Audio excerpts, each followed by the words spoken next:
ഇന്ന് നിങ്ങളുമായിട്ട് ഷെയർ ചെയ്യാൻ വരുന്ന ഒരു എക്സ്പീരിയൻസ് ആണ്. നമ്മൾ ഒരു കസ്റ്റമർ, അതായത് വർഷങ്ങളായിട്ട് അവർ ക്രഷറിൽ സ്റ്റാർ ഡെൽറ്റ സ്റ്റാർട്ടറാണ് ഉപയോഗിക്കുന്നുണ്ടായിരുന്നത്. അപ്പോൾ കണ്ടിന്യൂസ് ആയിട്ട് പവർ ഫെയിലിയർ വരുന്നത് കാരണം അവർക്ക് പ്രൊഡക്ഷൻ വളരെ കുറയുന്നു. അതേപോലെ ആ കല്ല് ക്ലിയർ ചെയ്യാനെടുക്ക ഒരുപാട് സമയം അവർ എടുക്കുന്നുണ്ടായിരുന്നു. ഇത് റെക്ടിഫൈ ചെയ്യാനായിട്ടാണ് നമ്മൾ VFDയിലോട്ട് സജസ്റ്റ് ചെയ്ത് അങ്ങനെ VFD ഇൻസ്റ്റാൾ ചെയ്തു.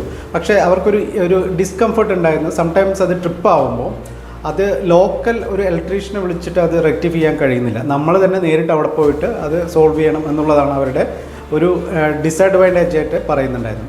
അപ്പോൾ ഇത് എന്തുകൊണ്ടാണ് ഇത് സംഭവിക്കുന്നത്, ഇതൊരു പ്രോബ്ലം ആണോ എന്നുള്ളതാണ് നമുക്ക് പറയാനുള്ളത്. സാധാരണഗതിയിൽ നമ്മളൊരു ടെക്നോളജി അപ്ഗ്രേഡ് ചെയ്യുമ്പോൾ അല്ലെങ്കിൽ ലേറ്റസ്റ്റ് ടെക്നോളജി എല്ലാം വരുന്ന സമയത്ത്, അതിപ്പോൾ കാറിലായാലും അല്ല ഇൻഡസ്ട്രിയിലാണെങ്കിലും ഏത് ടെക്നോളജി വരുമ്പോഴും അത് സോൾവ് ചെയ്യാനായിട്ട് നമ്മൾ നാട്ടിൻപുറത്ത് അവൈലബിൾ ആകുന്ന ഒരു ടെക്നീഷ്യനെ കൊണ്ട് ചിലപ്പോൾ കഴിയണമെന്നില്ല.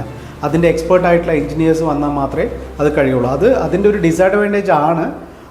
അതേപോലെ തന്നെ നമുക്ക് അതിനേക്കാട്ടിലും കൂടുതലായിട്ട് നമുക്ക് കിട്ടുന്ന ഒരു ഔട്ട്പുട്ട്, നമ്മളുടെ ഒരു കൺവീനിയൻസ് അല്ലെങ്കിൽ കൂടുതൽ പ്രൊഡക്ഷൻ എടുക്കാൻ കഴിയുന്ന, പെർഫോമൻസ് കൂട്ടാൻ കഴിയുന്ന അത്ര ധാരാളം അഡ്വാൻറ്റേജസ് ഈ ടെക്നോളജിക്ക് പുറകിൽ നമുക്ക് കിട്ടുമ്പോൾ ഒന്നോ രണ്ടോ ഇതേപോലുള്ള ഡിസ്കംഫേർട്ട് അല്ലെങ്കിൽ ഡിസഡ്വാൻറ്റേജസും ഉണ്ടാവാൻ ചാൻസ് ഉണ്ട്. അതിൻ്റെ ആകെ ഒരു പ്രോബ്ലം സോൾവ് ചെയ്യാനുള്ളൊരു വഴി എന്താണെന്ന് വെച്ചാൽ നിങ്ങൾ നീറ്റായിട്ട് ആ പാനൽ കീപ്പ് ചെയ്യുക, അല്ലെങ്കിൽ ആ മെറ്റീരിയൽ, ആ ഡ്രൈവ് അല്ലെങ്കിൽ ആ മെഷീൻസ് കീപ്പ് ചെയ്യുക, ഹെൽത്തി ആയിട്ട് മോണിറ്റർ ചെയ്യുക. അതേപോലെ തന്നെ പ്രിവെൻറ്റീവ് മെയിൻ്റനൻസ് കൃത്യമായി ചെയ്യുക. ഓട്ടോമേഷൻ കൺസൾട്ടൻറ്റ് എക്സ്പീരിയൻസ്ഡ് ആയിട്ടുള്ള ആൾക്കാരുമായിട്ട് നിങ്ങൾ എപ്പോഴും ഒരു റിലേഷൻഷിപ്പ് ബിൽഡ് ചെയ്യുക. ഇതാണ് ഇതിനകത്ത് ചെയ്യാൻ പറ്റുന്ന ഒരു സൊല്യൂഷൻ എന്ന് പറയുന്നത്.